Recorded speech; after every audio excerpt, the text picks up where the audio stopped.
Do you want to know how to put 3D text like these on the wall using After Effects? Well, let me show you how in a few seconds. First, import your clip to your composition and track camera. And after a while, After Effects will give you some 3D tracking points. And then select the points you want your text to be and create a text in camera.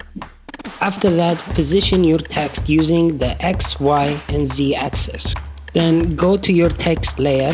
In the animation tab, select the position and opacity. In the range selector, make a keyframe on the start from 0 to 100. And also make sure to enable the pre-character 3D too. In the position, adjust the Y-axis to make the text animation and the opacity to 0. In the advanced section, change based on the characters to words. Then you will have this text effect.